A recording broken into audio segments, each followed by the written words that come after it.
How everybody doing? This is C.E.O. K. Reed. We're about to get started with our live. Shout out to everybody that's joining in on Instagram and Facebook. Really appreciate you. We got a lovely guest today. Want to introduce Natalie Marshall. She's going to be talking about she's going to be talking about mental health. Natalie, tell us, give us a little bit of your background before we get started. Hi guys, my name is Natalie Marshall. I'm a cognitive behavioral therapist. So just a little bit of background of what cognitive behavioral therapy is a study of thoughts, how thoughts become behaviors. So just to give you like a picture view, so there's something called a CBT triangle. So if you just view a triangle, we have thoughts here, behaviors here, emotions here. So we just kind of go over how all those things correlate together. So usually when you have a negative thought, it's associated with a negative emotion, which in turn is associated with negative behavior. So it's all connected. So I help my clients connect their thoughts to their emotions to their behaviors to help them cope through challenges and life ordeals in a more healthy way. What fueled your passion for wanting to get in this field of work? Well, I like to say that my career chose me. I didn't choose it.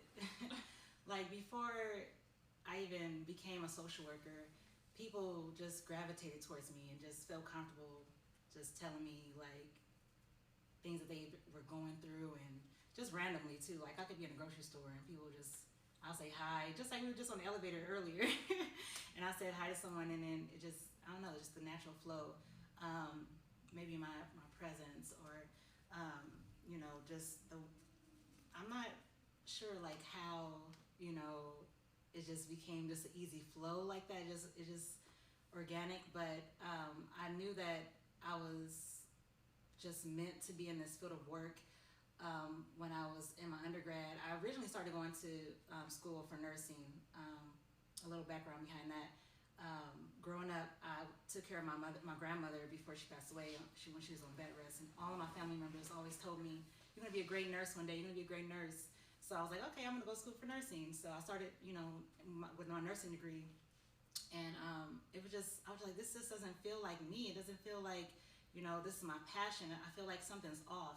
So I remember I sat with one of my college school counselors, and we're discussing my passions, and I just wanted to work with children and help children to have a better like environment and experience of life growing up. And as I'm expressing her my passions, she was just like, "You need to be in social work."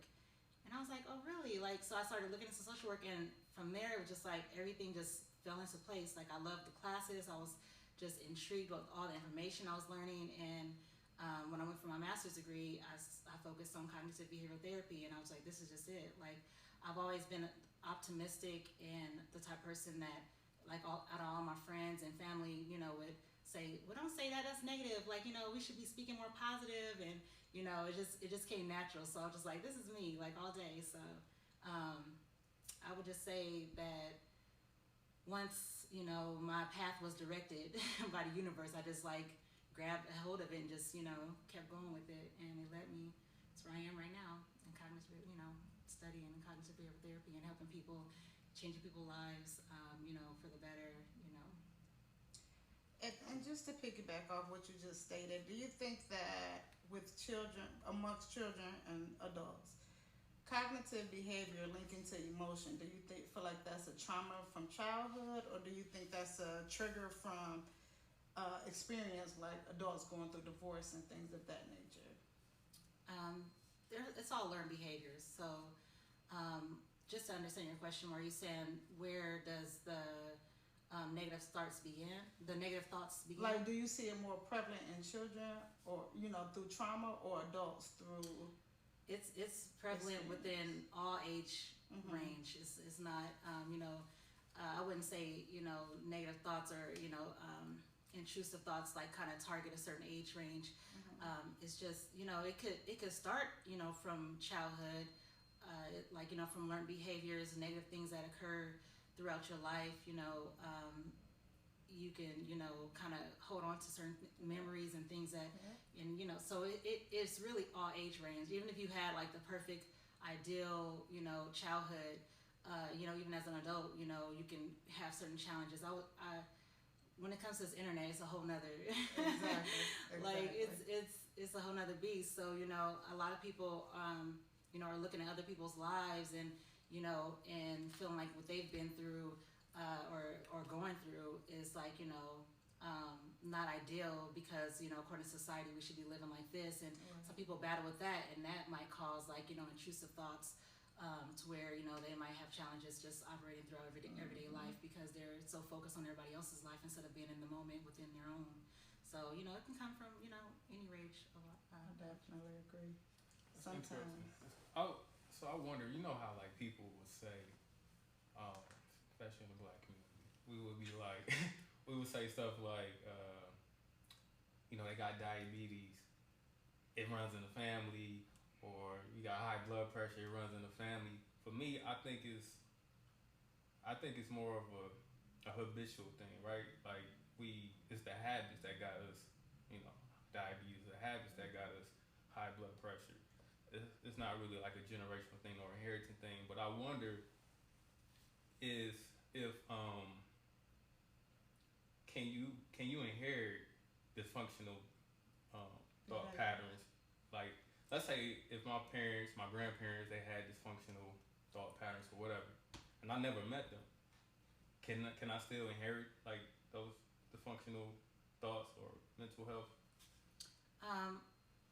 See, that's a fully loaded question, but I want to say that the way that we think comes from certain life experiences and learned behaviors, and when a baby first comes out the womb, and we're like sponges, right? When we're first born, when babies are born, they're like sponges. They're learning, they're seeing, they're taking in whatever is given to them, because they have no control. They're just being so. If you're being raised in an environment where it's not safe, or you don't have your basic needs, that could cause some challenges in your thought patterns.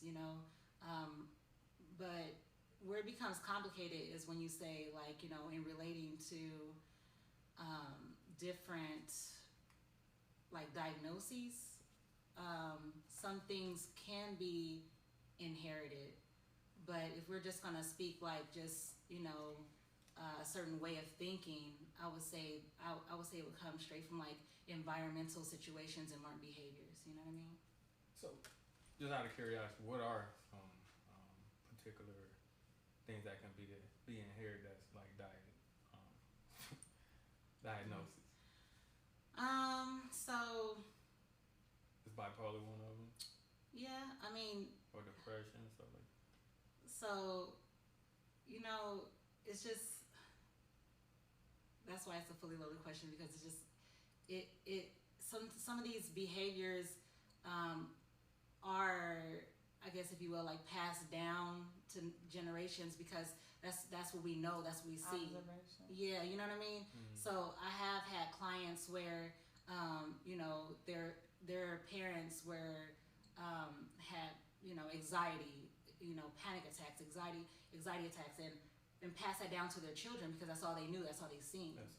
Okay. You know what I mean? So it's just like that was their norm, like to have that anxious feeling when it comes to certain things because they saw and learned that from their parents. So you know what I mean? So. And one thing, because I'm in therapy now, and it's just for taking control of emotion, for the most part. And one thing that I realized, within my family is that strong black woman, that strength, you have to be this strength. But at the same time, where I see that strength, I see where this person was single, and this person was single, and this person got a divorce, and this person got a divorce. So I can definitely, understand what you're saying. Some things is just observation. You learn through observation, and you think that this is the way that it's supposed to be.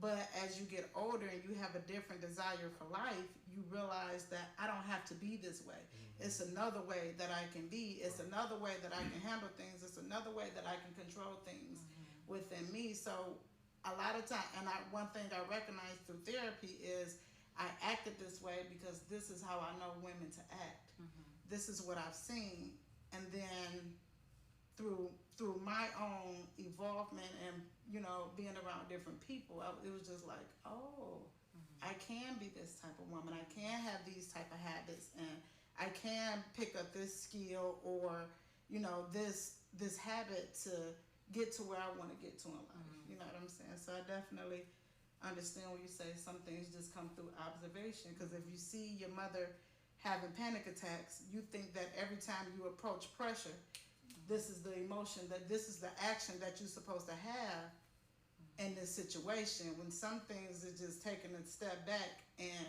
like you said, looking at the positivity. All right, this happened because I wasn't supposed to go down this road. This happened because I wasn't supposed to take this route, versus I'm going into an uproar. You know what I'm saying? So I definitely believe and understand what you're saying. It's definitely a good thing to take a few steps back and just, view what things, no longer serves us, from what we learned, those learned behaviors, and, unlearn them and relearn a new way of going about doing things that, better serves us and where we are in our lives, right now, so, and that's, easier said than done. Absolutely. And it takes work, to get to that space, in consistency, so it's really important. Absolutely. I know you spoke, you made a comment about, if I'm not mistaken, these dysfunctional thought patterns can hit us at any age, right? And I think, like, I always talk about, these young men today and all the stuff they're doing. It's like, a lot of young men or young boys committing suicide these days. And I always tie that down, of course, prayer, meditation, but also talk about, like, these young men gotta find purpose, right, for life. My question is, what is the youngest child or youngest person you helped or was a client? And so, like you say, you answered the question, like, the dysfunctional thought patterns can start at any age. So I guess that would just be the question: what's the youngest age you dealt with or helped somebody? Yeah. So I started with children. My passion has always been with children. I'm a firm believer in, I know it's cliche, but like they are our future. You know what I mean? Like, so if we can tap in, and guide them better, create, more of trust. Because honestly, like, that innocence that children have, and that, like, just carefree, just say whatever, like, like they say, children say the most, like, it's like life, continues on, and all this, like, social media and looking at everybody else's life, and the world has a way of, like, somewhat beating the children up, like, as they're growing, and they're starting to get, like, more, they're not as expressive, and they tend to just shut down, and things are embarrassing now. They're not as open and free with their speech, so my passion has always been with children. I work with all age now, but when I first got into this field of work, I started with children. So I would say the youngest that I've worked with, well, in different realms of social work as well, because I was doing behavioral therapy for a while too, and that's working with children on the spectrum. So when it came to that type of work, I would say the youngest child that I worked with was about 4. How you get the parents involved? Like, what's your routine on getting parents involved to help the child? Well, so I worked with so many different families, different cultures, and it's quite interesting, just the thought process of, just speaking, just since I was speaking about, working with children on the spectrum, I'm just gonna, like, focus on that for a minute. I have had parents where, I would express to them, the work that I'm doing with their children, how I'm working with them one-on-one, with fine motor skills, or, like, helping them when it comes to, you know, just basic, you know, level of functioning and communicating. And them, depending on where the parents' understanding is of the diagnosis of the child, that's where it can get a little bit complicated, because I will try to express them the best way I can. But I've had certain parents, like from certain cultures, where they're just like, well, they believe that they can just pray it off of them, like pray, like whatever, you know, diagnosis, yes. And they're just like, okay, well, we're just gonna pray and then they're gonna be better. Or I'll come in the house and they're just like, well, you're just gonna fix them, right? It's gonna be like, I'm like, no, it's the process. You're gonna have to do your work too, outside of me doing my work one-on-one with your son or your daughter. You're gonna have to, you know, implement these same tools that I'm educating you on. You do the same thing when I'm not here. It needs to be consistent. You know what I mean? Throughout the household, and when I'm, you know, because if it's just like for an hour, you know, every other day, you know, and then when I'm not there, it's just the same. You know what I mean? It's like it's gonna take longer to see the progress. So yeah, I definitely would love to have the parents on board, and love to have those parents that are, you know, willing to learn and be interactive and know more about the diagnoses, to see where they can come in at and, like, you know, put forth more effort. I love that interaction with the parents. So yeah, it's definitely necessary for sure. Even before I go to my next question, just to give you a story of relation. My daughter was in Children's Hospital, and we took her to urgent care, and it stated that she had a bladder infection. So the urgent care doctor gave her medicine, and apparently it made it worse because we was in Children's Hospital for a week. And with them being in Children's Hospital, I was asking questions to the doctor, like, you know, what can we do? And they were suggesting surgery. So as I was doing my own research, with the change in her diet is what started healing her, and we never had to go through the surgery. So I had pulled the doctor to the side, and I was like, you know, why you didn't tell me to just change her diet?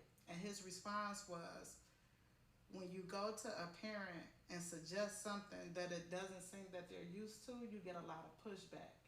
And sometimes you have to go through drastic measures before you take the simple measures, just to give them something to believe in. So I understood what he meant by pushback, even though I was upset because something that simple, we could have avoided being here. But doctors on all levels, I believe, go through a level of combat when you're speaking to parents, especially about healing their children, and you're the superhero. You want to be the superhero to your child. You even see it in parents where I want to be the better parent. So now you're speaking to a doctor, and a doctor telling you, okay, change your child's eating habits. They immediately take that as a shot to their parenting.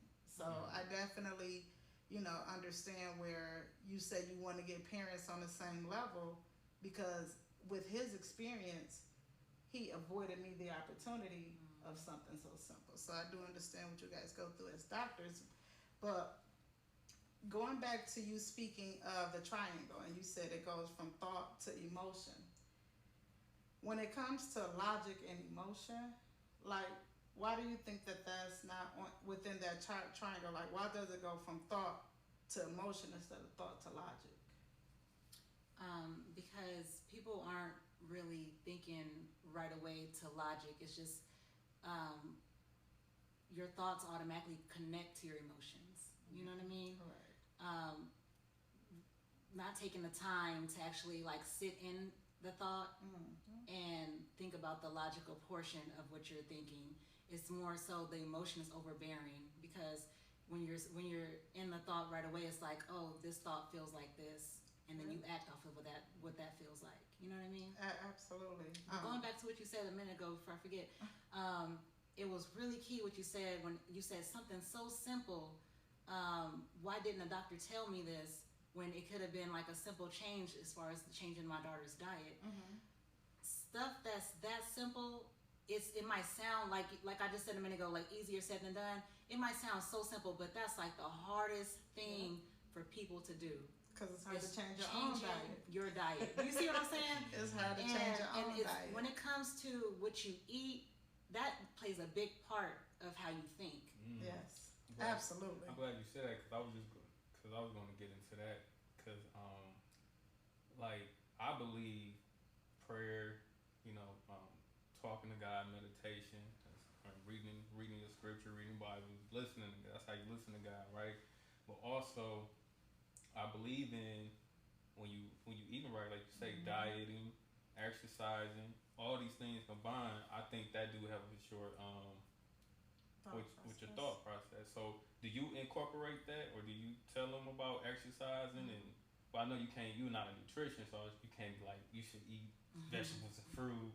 But do you say maybe cut back on alcohol, cut back on sugar and all of this? Oh yeah, I for sure do. Yeah, I definitely have that as part of my treatment plans for some of my clients.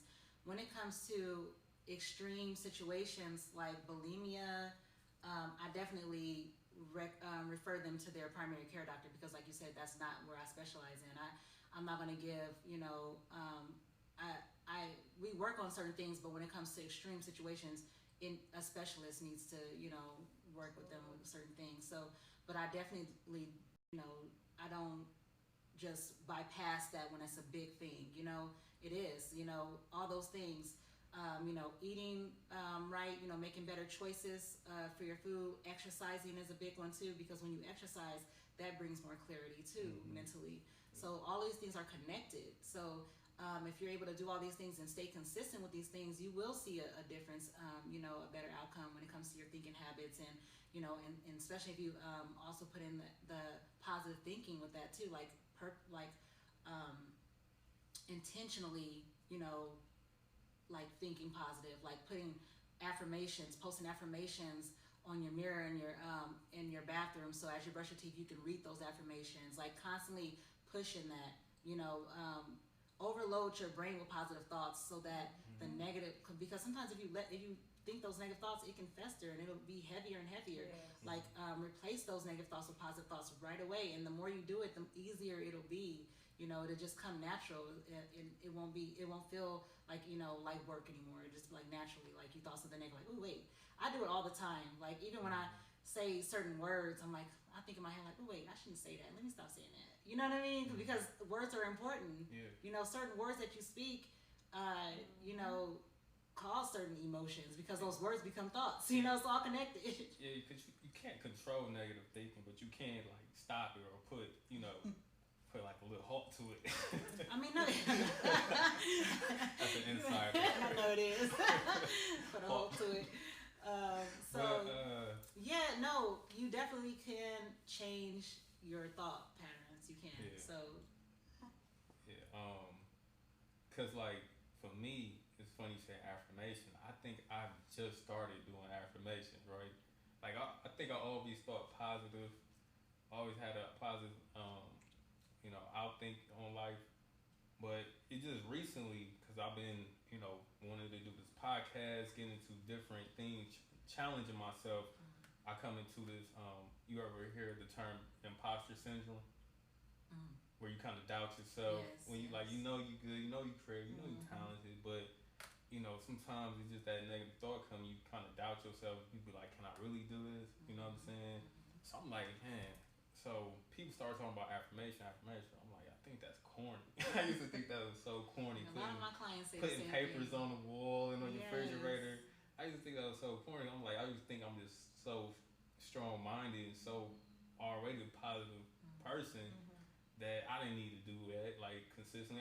But I think that was maybe just a part of my laziness or not doing something that's so consistent or so mundane. Right. Like I can't really do the mundane stuff, but I'm like, I just got to do it, man. And I've been doing it for the past 90 days or so, and I'm like, man, it's really been a different. Like I've been really feeling better. You know what I'm saying? When that negative thought come in or something about the job or work or business or anything I'm working on is getting to me or getting me down or I'm doubting myself, I go to my affirmations. Yes. And I think affirmations, because I go to YouTube all the time and listen to affirmations. And what I realize with listening to affirmations, you can say it to yourself. I'm beautiful, I'm powerful, I'm amazing, I'm phenomenal. And because of, to me, because of the energy you put behind it, it's just just a repetitive tune in your head. Whereas you watch it, on YouTube, and they like, you amazing, nothing is better than you, and it's like the energy they give you. So I really, not only, because I do a lot of mirror work, speaking to myself positively in the mirror, and sometimes I find myself like hollering, talking to myself, because I have to put that energy behind how I'm speaking to myself. I can. It's just like when I apologize to myself. Your mate can apologize to you for something, and it's another apology, right?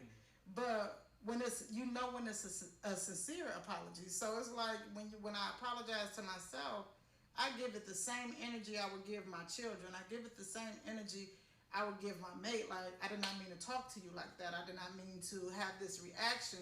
I want to control. My action is controlling my reactions, and you have to give yourself that same energy and unconditional love that you would give to things that mean so much to you. So when it comes to affirmations, if you're just saying it, willy-nilly, nonchalant, like, girl, you got this, you got it. It's not that energy that sometimes you don't have that you can find on YouTube, and the only thing they saying is, you got this. And you tell yourself, girl, you got this. It's just something about the energy that goes into the words. Them two words, I am, like, it's so powerful. You know what I'm saying? You just say, I am, and then whatever you say after that is going to pretty much manifest who you are, determine who you are throughout the day or the year or whatever. So that's real powerful. Yeah, something to keep in mind as well is give yourself grace. In the beginning, it doesn't feel natural. It feels odd because it's like you don't necessarily believe what you're telling yourself in the beginning. It's like, because it took you, how many ever years you are. How old are you? 39. It took you 39 years to be where you are emotionally and mentally right now. Exactly. So it's going to take time to unlearn some of those behaviors and relearn new ways. It doesn't just come overnight or in a week or in a month, a year. Like, this is consistent work that you have to do for the rest of your life. It's not something you can just turn off and turn on, or just like, oh, okay, well, I feel better. It's a lifestyle. It's not like, once you feel better, it's like you have to stay feeling better. So you have to continue to do it. Like, so through the process, I always tell my clients to have patience with themselves and give themselves grace. It's really important to give yourself grace. Sometimes you might have days where you're not, all hype, saying, you got this, with all that energy. Sometimes you might not have the energy to be high, but stay consistent. Even if you're saying it low or just having a few thoughts and, reading it off your mirror, like, without no energy, you still doing it. You're consistent and still do it, That part. Because I don't always want to go to the gym. I don't always want to eat right. After you go, don't it feel so good? Like, I'm better. So happy I went. and I'm not going to always... The thing is, we got to learn is that our 100% today ain't gonna be our 100% tomorrow, because, again, like you say, I might be sick, my head hurting, something might be going on. Give yourself grace. Whatever happened in that day could change things. You're not gonna always feel the same, but as long as you just give it some effort. Like I go in the gym, I go crazy one day, and the next day I'm like 2 reps. I'm giving 2 reps and I'm good. You know what I'm saying? But them 2 reps that day was good because I was just not in it. But at least I was disciplined. And that's the main thing, discipline. You know what I'm saying? Discipline is definitely going to get you through, whatever you're going through. You know what I'm saying? What do you think? I didn't want to go on a tangent. Because where to go. I keep going on that. Self-love is important. Real, though. Self-love is extremely important. And I love the journey that you're on, because as I'm listening to you, I'm like, she's on it. Self-love is important. And it's... the process is not easy. It's not. Very... Especially when the internet plays a lot. The internet, You really. I remember sitting there talking to myself, and it was really taking accountability for my actions. Like really, and it's not with other people. It's taking accountability for my actions with myself. You know what I'm saying? I can't point this finger. It's all in me. Whereas you get on social media and they like self-love and they buying themselves flowers and or they running a bubble bath and lighting a candle, and it's like after I get out this tub with these candles burning, when I get out the tub, I still have a reality to face. And with self-love is not just buying yourself flowers, buying yourself a pair of shoes. Right. It's not. Self-love is really sitting there, and sometimes self-love is really sitting there and dealing with yourself, holding yourself accountable, taking the steps and taking the actions that you need to take to get yourself to a better space mentally, to get yourself to a thought process of logical thinking. Self-love is quieting your emotion so that you can get to logical thinking. And it doesn't mean silencing your emotion. It's just toning it down a little bit so that you can get to a logical thought process. Because to me, a lot of crime happens off of emotional reaction. You know what I'm saying? Sometimes you have to take a step back and say, this is gonna happen if I react this way. I have this consequence if I react this way. And that to me is self-love. Self-love is taking yourself, we talked about that, taking yourself out of a position where you can really hurt yourself or put yourself in a situation that it is hard for you to get out of. So accountability to me is better than running that bath water and got the bubbles going and everything else, putting the rose petals in the I got videos that I was putting on Instagram like self-love day and there's cranberries and oranges flowing in the water, and then I get out and I'm still crying on the way to work. I'm still dealing with something within. I done took care of the stuff that make my skin beautiful. My heart is still hurting. So it's definitely self-love. I believe that it's all necessary. Self-love is making better decisions for yourself, communicating through those tough times, being honest and raw. Yes, setting healthy boundaries with family, loved ones, friends, and being honest and raw with yourself. Like you said, taking those moments and sitting down, just really sorting through things and like, okay, what do I need to change? Yes. And what. Acknowledging those emotions and those feelings when they happen, like sitting down like, okay, I didn't like the way that felt. What do I need to do different next time? What decisions do I need to make differently next time so I don't have to go through that again? Exactly. So acknowledging that. One last question, and then I want to get into this other topic real quick, and then we're going to end it. Do you currently see a therapist personally? And if so, how has that helped you, become a better therapist? Yeah, I'm a firm believer in every good therapist needs a therapist. Just think about it. You're taking in, all of this information from like several people throughout the day. Yes. Sometimes it can get heavy depending on what you're receiving. And you have your own personal life still.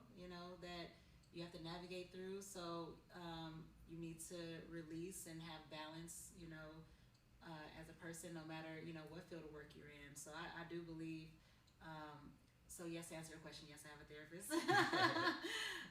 So yeah. How has it helped you become a better therapist?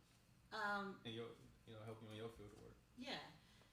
I would say it helped me become a better therapist because I need to be able to unload and be open to listening and meeting my clients where they are. If my life is all chaotic and I got a lot of stuff going on, I'm not putting the tools that I'm giving to work in my own life, then I don't feel that I will be of any assistance to my clients if I'm not doing it myself. Gotcha. You know what I mean? Gotcha. So we kind of there was a question asked. what is toxic positivity. But before I go into that, another word I hate hearing is soft life. Y'all be hearing this term, soft life? No, I haven't. I think, you know, you have a lot of these women on Instagram talk about Yes. soft life. And it's basically what you're saying, you know, going to get massages, go traveling, stuff like that. But See, I don't be on social media like that. Okay. Like I now I But do she have know, an we know Instagram, what I'm talking but about. I'll never be on there. But I do be on. I'm on Facebook, but And maybe y'all already you have can me on your elaborate side. more on what, like, So- soft life. So when women are speaking of stepping into their softness or their soft life, it's a thing of I don't want to be masculine no more. I don't want to be tough no more. Okay. And that's the approach. I don't want to be the fighter no more. I've been a fighter. I've been that warrior. I don't want to be the warrior. And it's crazy because I speak with my mate about this all the time. Like when you met me, I had on a cape, and this cape is heavy, and with this cape, I have to carry a load. I have to carry a load of the family. I have to carry a load of myself. I have to carry a load of my mate. So now it's just like, oh, I got somebody strong. I can take this cape off. Yeah. And he like, no, you can't. You can't take that cape off. And with being in your softness, you know how to be feminine with this heavy cape on. So what it really means is women who are attempting to step into their femininity and live in their femininity and embrace their femininity and finding which level of femininity they want to be on. Do you want to be seductive? Do you want to be, the soft business woman? Do you want to be, it's just about figuring out who you want to be in this softness and embracing this femininity. You know what I'm saying? So even when I speak of stepping into my feminine self, I want to be the woman who walks in the room so silent but so loud. You know what I'm saying? And when I used to say that when I was younger, my grandparents taught me, a woman is supposed to be seen, not heard. Well, now I'm in here looking like a highlighter, not understanding my presence in itself can be so loud, but my volume can be so humble. So that's really what women are. We've been labeled masculine. Women are so masculine. Y'all don't know how to be the traditional woman no more. And it's like we don't want that label. We want to be the traditional woman, but you have to understand when we came from traditional woman, we was robbed of traditional men. That's what I'm saying. Where did it stem from? I was going to get to that. Yes. So, and you have to think it was a time in society where a lot of our men were locked up. A lot of our men were, emasculated. A lot of our men were silenced. Falsely imprisoned. Exactly. Taken from out of the, the household, creating that system where the women had to take on that responsibility and step into that masculinity. Being the single parent within the household because our men were being falsely imprisoned, or in the streets trying to because certain we weren't all provided the same opportunities, and it took us from our resources. It took us from our nurturing ways to our masculine ways. Okay, so all right, so I kind of thought soft life a little differently. When you broke it down, I can understand that. But I thought it was more like this whole soft life, again, getting flued out and traveling and stuff like that, and but it was like soft life, not dealing. So when I'm stressed out, I'm gonna go to get massages, and I'm gonna get go travel, and that's when I'm like, okay, but are you really working on your inner self? Are you really working on being healed? Like, are you really going to see a therapist? You know what I'm saying? Are you actually doing that real inner work rather than, or I'm going to go on a shopping spree, I'm going to do all these external things that really going to, like, feed you temporarily, but not going to feed you, And that goes back to the oranges in your bath, but you get out and you still have internal things that you have to address. So To me, a woman really going through this soft life and, feminine development, Mm-hmm. you are doing, you have come to a point where you realize you can look like diamonds on the outside and feel like copper, feel like bronze on the inside. So when you're, a lot of times with social media, it does come off as fake, but there are some women who are like, I done turned my blinds to gold, and you're going to see it in my smile, you're going to see it in my walk, you're going to see it in my talk. And it's just really looking at social media, you just really have to listen to the dialect of the woman to see where she really coming from, because to me, when I look at social media, the flued out girls, I'm bossy. Well, when I teach my daughter about being bossy, you fly yourself out. You know what I'm saying? He ain't gotta fly you out. Right. You expectations exactly. So it's just really, you really see women who are really trying to embrace that feminine side. But with social media, you never know what to believe. So I definitely understand your confusion. All right, definitely. You broke it down. I asked you to elaborate. It's good to have a social media detox every now and then too, because absolutely. that's another thing I talk to with my clients is sometimes take a break from social media. Mm-hmm. Read a book, get into something else that's more beneficial to your feeding yourself, your spirit, like your. Yes. So let me get into this. So, what's the definition? This was actually asked by DJ Mysterious. What's your definition of toxic positivity? Do you think it exists? So, and this was my comment because he posted this on Facebook. So, me, it was suppressing real emotions, not dealing with the pain or trauma, and pretending to be happy and healed when you're not. Nothing wrong with speaking positive to yourself and to others when you're not your best. That's okay. It's not okay to pretend like everything is okay and not putting in the real work, such as going to therapy and really being healed. Mm-hmm. What was your take on that? Because you kind of hinted on that a little bit. Yes. Like, people will go through life with this face on, pretending. You know what I'm saying? Speaking all jolly and bubbly, but sometimes, some days you're not really feeling that, right? You're not really that way, but you forcing yourself to put this face on. Mm-hmm. So, I mean, I don't think it's a problem, going through that fake it till you make it situation when it comes to building yourself up to that space, but it's a different situation because I did look up, the toxic positivity. That was new to me because it's not like a term that So, and within it, I was like, okay, so there is a disconnect. It's different because when you are disconnected from, your negative emotions and like all together, then that's where I see it becoming a problem. Mm-hmm. You understand what I'm saying? But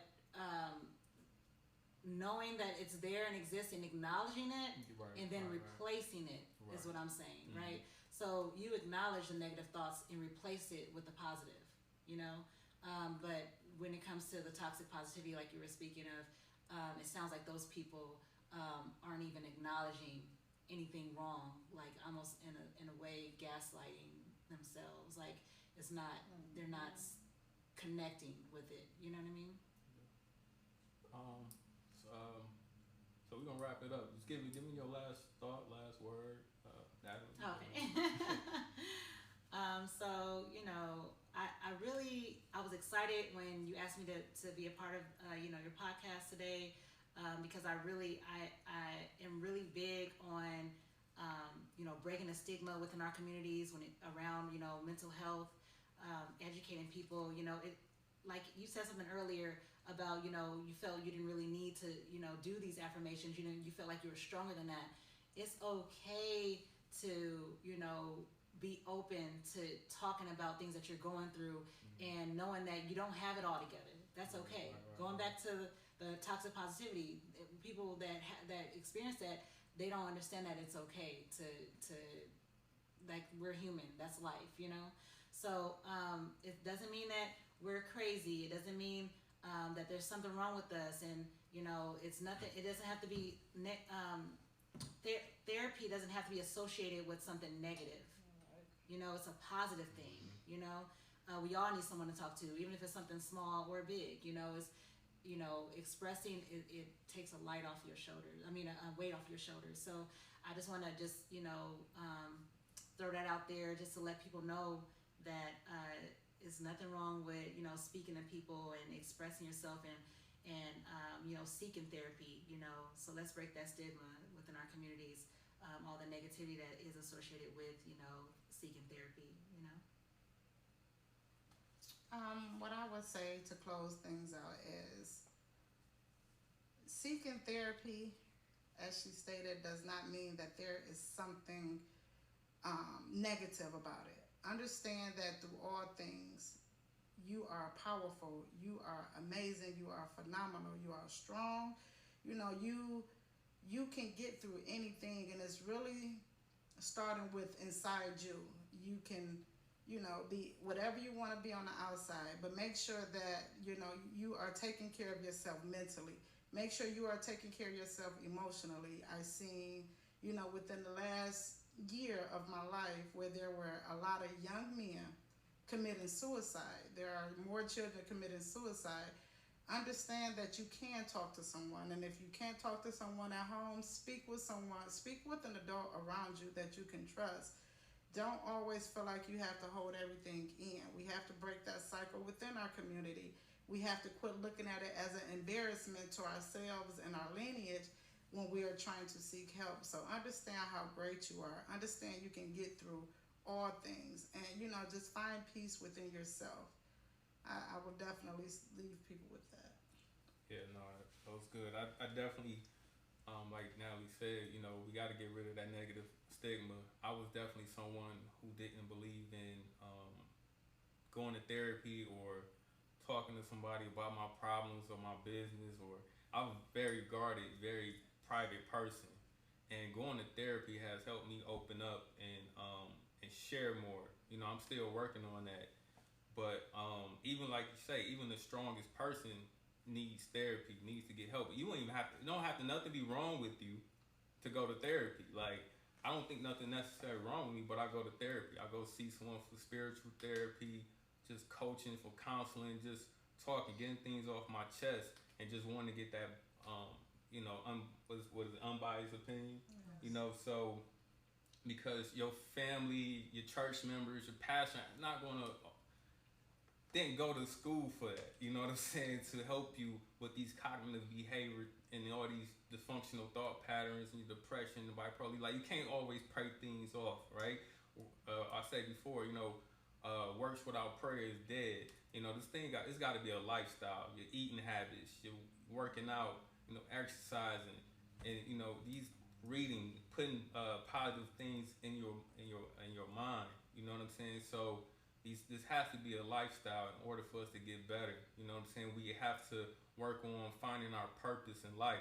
And that's why you see a lot of men committing suicide today. They feeling worthless. They not having no purpose in life.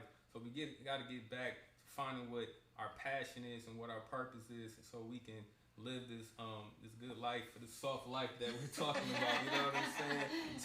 So with that said, y'all, let's not worry about the outcome. Let's be in love with the process, and let's have fun along the journey, and whether good or bad, let's have peace through it all. We'll pray that God give us peace through it all. This is Poetry Power People. We love you. Take care.